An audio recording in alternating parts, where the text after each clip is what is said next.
పేతురు రాసిన మొదటి పత్రిక 2వ అధ్యాయం 2వ వచనం.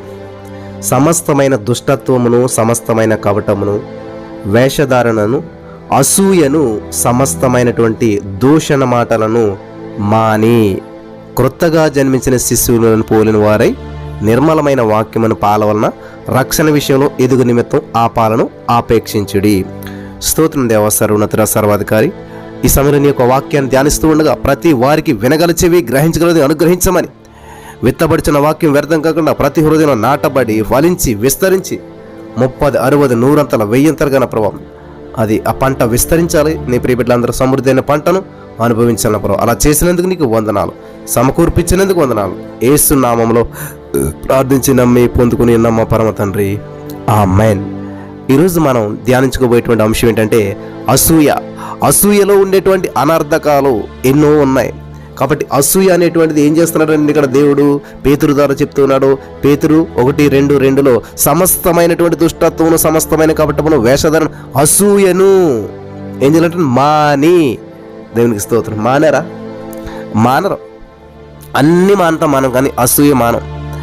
అసహించుకుంటూ ఉంటుంటాం, అసూయ పడతాం, జలస్ ఫీల్ అవుతుంటుంటాం.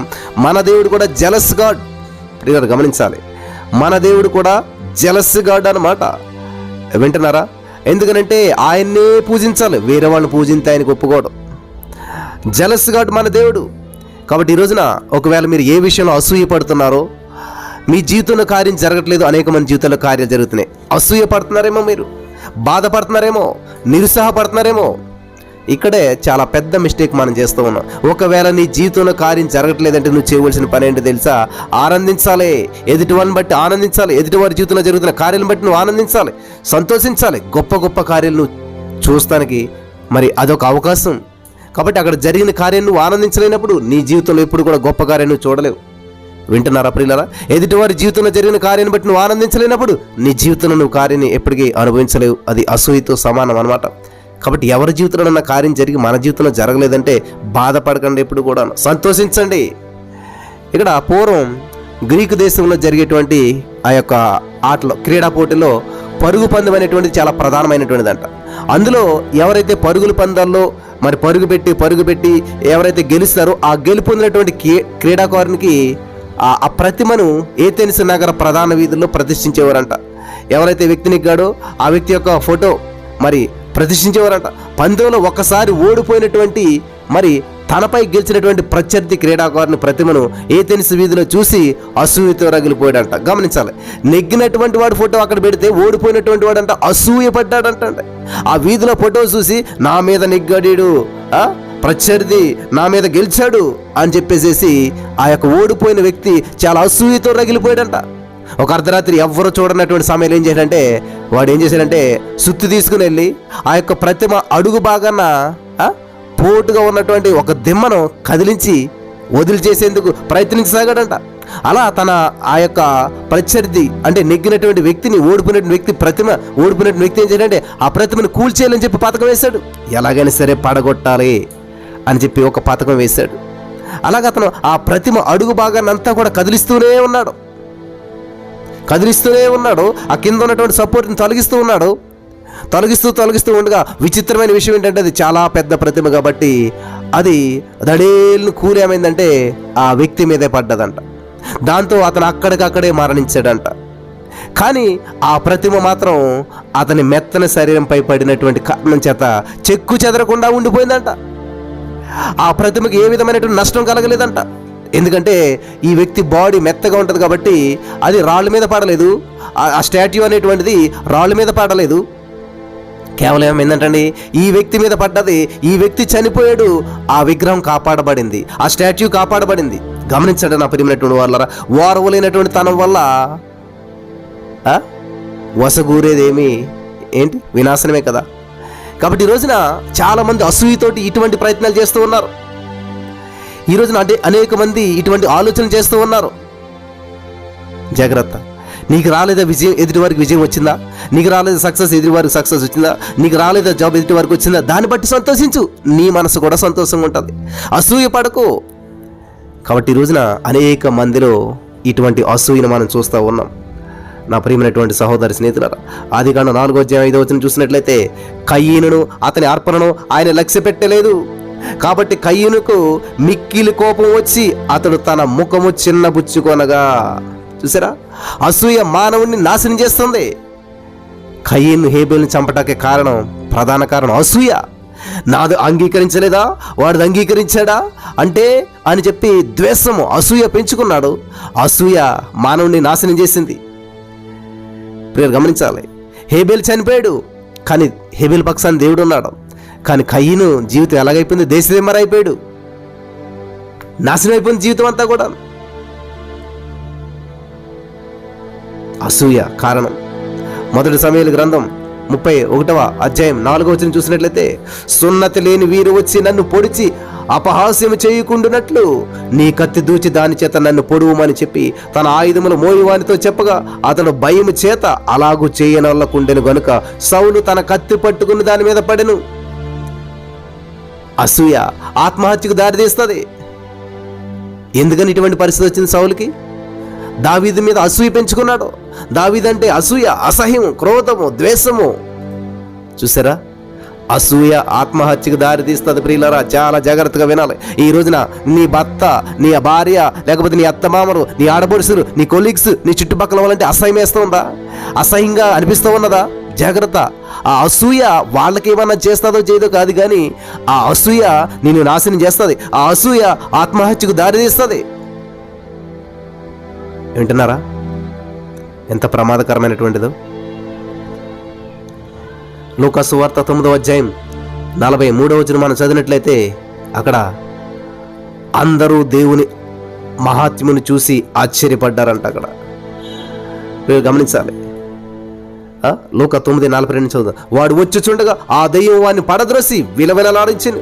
యేసు ఆ అపవిత్రాత్మను గద్దించి బాలును స్వస్థపరిచి వాని తండ్రికి అప్పగించెను. ఆయన చేసిన కార్యములన్నింటిని చూసి అందరూ కూడా ఆశ్చర్యపడుచుండగా ఆయన ఈ మాటలో, మీ చెవులలో నాటనీయుడి, మనిషి కుమారుడు మనుషుల చేతికి అప్పగించబడవచ్చున్నాడని చెప్పి ఆయన శిష్యులతో చెప్పాడు. హల్లెలూయా. దేవుడు చేస్తున్న అద్భుతాలను బట్టి ఏం చేశారంటండి? అసూయ అనేటువంటిది దేవునికి ఇష్టం లేనటువంటి స్వభావం. అసూయ అనేటువంటిది దేవునికి ఇష్టం లేనటువంటి స్వభావము. అసూయ అసలు దేవుడు ఇష్టపడ్డాడు ప్రియులారా. దేవునికి వ్యతిరేకమైన స్వభావం. మహత్యం చూసి, దేవుడు చేస్తున్న కార్యం చూసి ఆశ్చర్యపడ్డారంట. ఆశ్చర్యపడితే యూదా గారు ఏం చేస్తున్నాడు? ఇన్ని అద్భుతాలు చేస్తున్నాడని చెప్పి లోపల అసూయ ఉన్నది. అప్పగించాలని చూసాడు, అప్పగించేశాడు. అలాగే 2 సమూయేలు గ్రంథం 17:23 మనం చూసినట్లయితే, అహీతోపేలు తాను చెప్పిన ఆలోచన జరగకుండా పోవడం చూచి గాడిదకు గంత కట్టి ఎక్కి తన ఊరనున్నటువంటి తన ఇంటికి పోయి తన ఇల్లు చక్కబెట్టుకొని ఉరిపోసుకొని చనిపోయాను. ఇక గమనించాలి, అసూయ హత్యకు దారితీస్తుంది, ఆత్మహత్యకు దారితీస్తుంది. ఇక్కడ అహీతోపేలు ఎవరంటే బెత్షెబా వాళ్ళ యొక్క తాత. ఎప్పుడైతే బెత్షెబా భర్తను దావీదు చంపించేశాడో, కక్ష పెట్టుకున్నాడు, కానీ దావీదు దగ్గర పనిచేస్తూ ఉన్నాడు. ఎప్పుడు అవకాశం వస్తుందా అని చూశాడు. ఎలాగైనా సరే దావీదుని చంపాలని చూశాడు. ఎప్పుడైతే అబ్షాలోము దావీదుకి వ్యతిరేకంగా బయటకు వచ్చాడో, అప్పుడు అబ్షాలోము పక్షం చేరిపోయి అహీతోపేలు ఒక ఆలోచన ఇచ్చాడు. ఇలా చేస్తే బాగుంటుంది అని చెప్పేసేసి దావీదుని చంపాలని చెప్పి ప్రయత్నం చేశాడు. ఒక ప్రణాళిక సిద్ధం చేశాడు. కానీ ఆ ప్రణాళిక అబ్షాలోము వినలేదు. ఆ ప్రణాళిక మరి సక్సెస్ అవ్వలేదు. కాబట్టి నేను చెప్పిన ఆలోచన జరగలేదు. కాబట్టి ఎందుకని చెప్పి ఆ గాడిదకు గంత కట్టెక్కి తన ఇంటికి వెళ్ళిపోయాడు, ఉరి పోసుకుని చనిపోయాడు అంటండి. అసూయతో ఒకరిని చంపాలని చూసినా, ఒకరికి నాశనం చేయాలని చూసినా, ఒకరికి ఏది చేయాలని చూసినా ఆ అసూయ నేను ఏం చేస్తా తెలుసా? హత్యకు దారితీస్తుంది. నా ప్రియమైనటువంటి వారులారా, అసూయ హత్యకు దారితీస్తుంది. సామెతల గ్రంథం 14:30 మనం చదివినట్లయితే అక్కడ సాత్వికమైన మనసు శరీరమునకు జీవము, మత్సరము ఎముకలకు కుళ్ళు. మత్సరము ఎముకలకు కుళ్ళు. అసూయ అనేటువంటిది రోగాన్ని తెచ్చిపెడుతుంది. అసూయ అనేటువంటిది బీపీ షుగర్లకు కారణమవుతుంది. అసూయ అనేటువంటి దానివల్ల నీ జీవితంలో ఎన్నో సమస్యలు ఎదుర్కోవాల్సి వస్తుంది. అసూయ పడొద్దు ప్రియులారా. ఎవరిని ద్వేషించొద్దు, అసూయ పడొద్దు. అలాగే సమూయేలు మొదటి గ్రంథం 18వ అధ్యాయం 29వ వచనంలో కూడా చూసినట్లయితే దావీదునకు మరి ఎక్కువగా భయపడి ఎల్లప్పుడూ దావీదు మీద విరోధంగా ఉండెను. ఎవరు? సౌలు.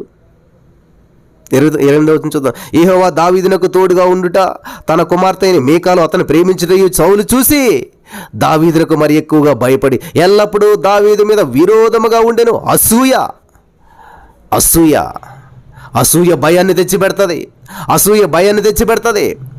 అందరికీ జరిగిపోతుంది, నాకు జరగట్లేదే. అందరి జీవితంలో కార్యాలు చూస్తున్నామే, నేను చూడలేదే. భయము. ఈ పరిస్థితి నుంచి ఎలా బయటపడాలి?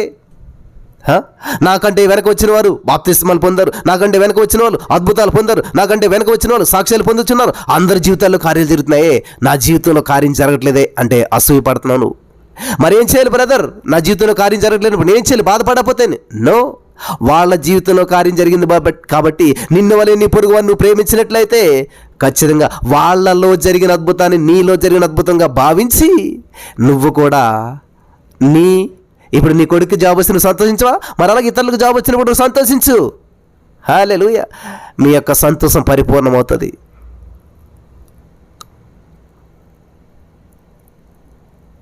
6 పాయింట్లు చెప్పాను ఇక్కడ, జాగ్రత్తగా వినండి. నెంబర్ 1, అసూయ మానవుని నాశనం చేస్తుంది. నెంబర్ 2, అసూయ ఆత్మహత్యకు దారితీస్తుంది. నెంబర్ 3, అసూయ దేవునికి ఇష్టం లేనటువంటి స్వభావం. నెంబర్ 4, అసూయ హత్యకు దారితీస్తుంది. నెంబర్ 5, అసూయ రోగాన్ని తెచ్చిపెడుతుంది. నెంబర్ 6, అసూయ భయాన్ని తెచ్చిపెడుతుంది. ప్రియులు గమనించాలి. ఒక దైవ సేవకుడంట బాప్తిసం పొందినటువంటి వ్యక్తిని అడిగాడంట, ఏమయ్యా, ఒక యవనస్తుడు అనమాట, ఏంది అసలు నువ్వు రోజు చేసే ప్రార్థన ఏంటి? అసలు రోజు ఏమైనా ప్రార్థన చేస్తావు అని ప్రశ్నించాడంట. దేవా, ఎవరిని చూసి నేను అసూయ పడకుండా చెయ్యి. ఎవరైనా కొత్త వస్తువులు కొనుక్కుంటే వాటి విషయమే నేను ఎప్పుడు ఆనందించేలా చేయదేవా. హల్లెలూయా అని చెప్పి నేను ప్రభువుని రోజు ప్రార్థిస్తాను. ప్రేమ మత్సరపడదని చెప్పి దేవుని వాక్యం బోధిస్తుంది. 1 కొరింథీ 13:4 ప్రేమ ఉన్నత స్థలంలో మనిషిని నిలబెడుతుంది. కాబట్టి ఉన్నతమైనటువంటి వారు, ప్రేమ ఉన్నటువంటి స్థలంలో అసూయ ఉండదు. ప్రేమ ఉంటే అసూయ ఉండదు. ఆ యువకుడు జవాబు చెప్పాడంటే ఎంత మంచి ప్రార్థన కదా, ఎంత అద్భుతమైన ప్రార్థన కదా. ఏంటంటే ఎవరిని చూసినా అసూయ పడకుండా చెయ్యా. ఎవరైనా కొత్త వస్తువులు కొనుక్కుంటే వారి విషయమై నేను ఆనందించేలా చేయి ప్రభువా. ఎవరికైనా అద్భుతం జరిగితే, ఎవరికైనా సాక్ష్యం చెప్తే, ఎవరి జీవితంలో కార్యం జరిగితే, ఎవరైనా అప్పులు తీరాయని చెప్తుంటే నేను కూడా ఏం చేయాలంటే ఆనందించేలా చెయ్యి. నా జీవితంలో జరగలేనందుకు కాదు, వాళ్ళ జీవితంలో జరిగిన దాన్ని బట్టి నేను ఆనందిస్తాను. వాళ్ళ జీవితంలో జరిగిన దాన్ని బట్టి ఆనందించడం మానేసి నా జీవితంలో జరగలేదని బట్టి నేను అసూయపడను, నేను బాధపడను. సంతోషించడానికి కారణాన్ని వెతుక్కుంటాను. కాబట్టి నేను అసూయపడను, నేను ఆనందిస్తాను. అసూయపడేవాడు ఆనందించలేడు, ఆనందపడేవాడు అసూయపడలేడు. హల్లెలూయా. ప్రేమ ఉన్న స్థలంలో మత్సరం ఉండదు, ప్రేమ ఉన్న స్థలంలో అసూయ ఉండదు. హల్లెలూయా. దేవునికి స్తోత్రం కలుగును గాక. అంటే బ్రదర్ మాకు ప్రేమ లేదా? మనస్సు నలిగిపోతుంది బ్రదర్. మేము ఎంతో కాలంగా ప్రార్థన చేస్తున్నాం, మరి మా అప్పులు తీరడం లేదే. మేము ఎన్నో వేల సార్లు రాస్తామే, మా సమస్యలు తీరలేదే, మాకు ఉద్యోగం రాలేదే, మాకు వివాహం జరగలేదే. ఎంతో ప్రయత్నాలు చేస్తున్నాం, 3:30కి వెళ్ళిస్తున్నాం రోజును.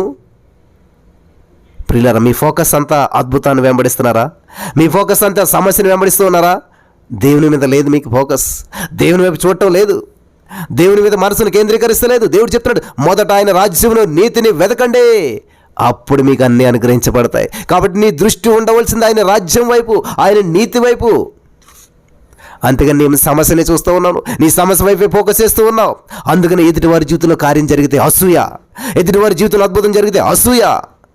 ఎవరైతే ఎదుటివారి జీవితంలో కార్యం జరిగిందో థ్యాంక్ యూ జీసస్ హల్లెలూయా అని చెప్పి ఆనందిస్తారో నెక్స్ట్ అద్భుతం వాళ్ళదే. ఎవరైతే వారి జీవితంలో కార్యాలు జరుగుతున్నప్పుడు చూసి ఆనందిస్తారో నెక్స్ట్ కార్యం వాళ్ళే, నెక్స్ట్ సాక్ష్యం వాళ్ళదే. కానీ అందరికీ జరుగుతున్నాయి, నాకు జరగట్లేదు. అందరి జీవితాలు అద్భుతాలు చూస్తారు, నేను చూడట్లేదు. నువ్వే ఆప్ చేస్తున్నావు, నీ మనసే ఆప్ చేస్తుంది నీ అద్భుతాన్ని, నీ మాటలే ఆప్ చేసేస్తున్నావు నీ అద్భుతాలని. నువ్వు నమ్మి పలకాలే. ఏం పలుకుతున్నావు నువ్వు? జరగట్లేదు అని పలుకుతున్నావు. ఎలా జరుగుతుంది? నేను పొందుకోవట్లేదు అని పలుకుతున్నావు. ఎలా పొందుకుంటావు? అంత నెగిటివ్ పలుకుతున్నావు, పాజిటివ్ రావాలంటున్నావు, ఎలా వస్తుంది? అంత చెడు పలుకుతున్నావు, మంచి జరగాలన్నావు, ఎలా ఎలా జరుగుతుంది?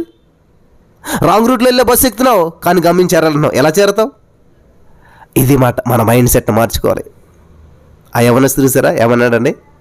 ఎవరిని చూసినా నేను అసూయ పడకుండా చేయ్యా, ఎవరైనా కొత్త వస్తువులు కొనుక్కుంటే ఏదైనా జరిగితే వాళ్ళ జీవితంలో నేను అసలు అసూయ పడకూడదు కానీ ఆనందించాలే, చెయ్యదేవా అని ప్రార్థన చేసాడంట. ఒకసారి ఒక వ్యక్తి డాక్టర్ దగ్గరికి వెళ్ళాడంట. ఆ డాక్టర్ అన్నాడంట, ఏందయ్యా నీ సమస్య అని అడిగితే, కడుపులో విపరీతమైన మంట వస్తుందండి, విపరీతమైన మంట, ఈ కడుపు మంటతో నేను చచ్చిపోయేలా ఉన్నాను అన్నాడంట ఆ రోగి. ఎప్పటి నుంచే ఈ కడుపు మంట, ఎప్పటి నుంచి ఈ కడుపు మంట అని మళ్ళీ డాక్టర్ అడిగాడంట. నిన్న మధ్యాహ్నం నుంచే సార్, జస్ట్ నిన్న మధ్యాహ్నమే స్టార్ట్ అయింది, నిన్న మధ్యాహ్నం 3:30 లైవ్ అయ్యాకే స్టార్ట్ అయింది, 2:30 నుంచి 3:30 అయిపోయాకే స్టార్ట్ అయింది. ఏం తిన్నావేంటి అని ప్రశ్నించడం డాక్టర్ గారు. ఏమీ తినలేదండి. మరి ఎందుకు వచ్చింది ఈ మంట? ఏమీ లేదు సార్, ఏమీ లేదు సార్, అందరూ సాక్ష్యాలు చెప్తున్నారు, అందరికి అద్భుతాలు జరుగుతున్నాయి. నేను మధ్యాహ్నమే మా పక్కింటోడు కొత్త కారు కొనుక్కున్నాడు, నేను ఎంతో నీతిగా ఉంటాను, ప్రార్థన చేస్తాను, ఆడు ప్రార్థన చేయడు, ఏమీ చేయడు. నేను భక్తిగా ఉంటాను, ప్రార్థనలు అంటాను, తెల్లవారితే ప్రార్థన, మధ్యాహ్నం ప్రార్థన, సాయంత్రం ప్రార్థన, బైబిలు, దేవుడు, పాటలు, ఇదే జీవితం. కానీ అది ఏమీ లేవు వాళ్ళకి. నిన్న మధ్యాహ్నమే కారు కొన్నాడు, కొత్త కారు కొనేవాడు, అప్పటి నుంచే నాకు ఆరంభమైంది సార్ ఈ కడుపు మంట అన్నాడంట రోగి. అయితే డాక్టర్ గారు నిర్గంతపోయి నోరు తెరిచాడంట. ఏంటి, కారు కొనడం కడుపు మంట? చూడండి, చాలామంది ఉన్నారు వీళ్ళు మలాటోళ్ళు. అలాంటి వాళ్ళు మనలో చాలామంది ఉన్నారు. ఇలాంటి వారు మన సమాజంలో, మన సంఘంలో, మన చుట్టూ ఎంతోమంది కనిపిస్తూ ఉంటుంటారు. ఎదుటి వారి మీద అసూయ మంచి లక్షణం కాదు. ఒక వ్యక్తి తన ఇల్లు కాలేందుకు, ప్రియులు గమనించాలి, ఒక వ్యక్తి అంట తన ఇల్లు కాలిపోయిందంటే ఇల్లు బాధపడతలేదంట, ఎదుటి వాడి ఇల్లు కాలిపోలేందుకు దుఃఖించాడంట. సడన్గా ఫైర్ అయ్యి ఇతని ఇల్లు కాలిపోయిందంట, పక్కింటోడి ఇల్లు కూడా కాలిపోతుంది అనుకున్నాడంట. కానీ ఇతని బాధ ఏంటంటే ఇతని ఇల్లు కాలిపోయినందుకు బాధ లేదంట, పక్కింటోడి ఇల్లు కాలిపోలేదు, వాడి కూడా ఈ మంటలు అంటుకుంటే బాగుండేదే, నా ఒక్కడిల్లే కాలిపోయిందే అని చెప్పి బాధపడుతున్నాడంట. గమనించారు, వింటున్నారా? ఎదుటివాని ఇల్లు కాలి వాడు బాధపడుతుంటే పక్కోడు వచ్చంట బొగ్గులు ఏరుకున్నాడంట. చూసారా? యూదుల యొక్క అసూయే యేసును సిలువకు అప్పగించింది. యేసు నిర్దోషి, ఆయన ఏ పాపమో చేయలేదు. అయినా కానీ యూదా మతాధికారులు యేసుక్రీస్తు ప్రభువును చంపి సిలువకు అప్పగించారు. ఆయన సిలువపై చనిపోయి సమాధి చేయబడి 3వ నాడు తిరిగి లేచాడు ఆయన. హల్లెలూయా, దేవునికి స్తోత్రం కలుగును గాక. హల్లెలూయా. ఒక చిన్న ఎగ్జాంపుల్ చెప్పి నేను ముగిస్తాను ప్రియులారా. అర్జెంటీనా, చీలే, ఈ 2 దేశాల మధ్య మరి దక్షిణ అమెరికా ఖండానికి చెందినటువంటి దేశాలు ఇవి. ప్రధానంగా ఇవి క్రైస్తవ దేశాలు కావడం వల్ల ఒక విశేషం అనమాట. ఈ 2 దేశాలు ప్రక్కపక్కనే ఉంటాయి. సర్వసాధారణంగా ఇలా ప్రక్కపక్కనే ఉన్నటువంటి దేశాల మధ్య సరిహద్దు వివాదాలు ఉండటం, తరచూ యుద్ధాలు జరగడం మామూలే. కానీ ఈ 2 దేశాల మధ్య ఇంతవరకు యుద్ధమే జరగలేదంట. ఒకే ఒక్కసారి ఈ 2 దేశాల మధ్య విభేదాలు ఏర్పడ్డాయి. అయితే అప్పుడు ఒక అద్భుత సంఘటన జరిగిందంట. గొప్ప యుద్ధ ప్రమాదం తప్పిందంట. దేవునికి మహిమ కలిగిందంట. ఎలాగంటారా? చూద్దాం. అది 1899 సంవత్సరం. అది 1899 సంవత్సరం. ఆ సరిహద్దు వివాదంతో ఈ 2 దేశాలు సరిహద్దు యుద్ధ మోహరించి యుద్ధానికి సిద్ధపడుతూ ఉన్నాయి, సంసిద్ధమయ్యాయి. ఇరువైపులా సైనికులు కూడా తుపాకులు ఎక్కుపట్టారు. ఏ క్షణంలోనైనా సరే ఏదో ఒక తుపాకీ పేలొచ్చు, ఘోర యుద్ధం మొదలవచ్చు, రక్తం ఏరులై పారొచ్చు. అటువంటి భీకరమైనటువంటి క్షణంలో అర్జెంటీనాలో ఉన్నటువంటి చర్చ్ పాస్టర్ గారు అయినటువంటి ఒక మరి గురువు గారు, ఆ పాస్టర్ గారు ఆ స్థావరాల దగ్గర చేరాడు. శాంతి కాముకులం కావాలని చెప్పి ప్రబోధించాడు. ఆ రోజు సరిగ్గా యేసుక్రీస్తు పునరుత్థాన పండుగ అంటే ఈస్టర్. అది విన్నటువంటి చీలే దేశంలో ఉన్నటువంటి ఒక సంఘ గురువు కూడా సైనికులు శాంతి గురించి ఉద్బోధిస్తూ ముందుకు వచ్చాడు. అటువైపున ఇటువైపున దైవ సేవకులు వచ్చారు. 2 మత నాయకులు కూడా మరి బోధించారు సైనికుడికి. ఆ పాస్టర్ గారు మాట్లాడినటువంటి ఇరు సైన్యాలు చల్లబడ్డాయి. శాంతి వాతావరణం నెలకొంది. పరిశుద్ధాత్మ దేవుడు పని జరిగించిన తర్వాత ఆ తుపాకులు కిందకి దిగిపోయి అనమాట. హాలెలూయా, సంధి కుదిరిపోయింది. ఇక భవిష్యత్తులో ఎప్పటికీ కూడా ఆ 2 దేశాల మధ్య యుద్ధం జరగకూడదని, యుద్ధానికి దిగకూడదని చెప్పి ఒక ఒప్పందం కుదుర్చుకున్నారంట. ఆ ఒప్పందానికి చిహ్నంగా తమ చేతుల్లో ఉన్న తుపాకుల్ని ఆ కొలువులో కరిగించి ఆ ఇనుముతో పెద్ద యేసు క్రీస్తు స్వరూపాన్ని ఒకటి తయారు చేశారంట. దేవునికి స్తోత్రం కలుగును గాక. హల్లెలూయా. వింటున్నారా ప్రియులారా? యేసుక్రీస్తు ప్రభు యొక్క స్వరూపాన్ని ఒకటి తయారు చేసి ఆ రెండు దేశాల సరిహద్దుల్లో ఉన్నటువంటి ఓ ఎత్తైనటువంటి శిఖరంపై ప్రతిష్ఠించారట.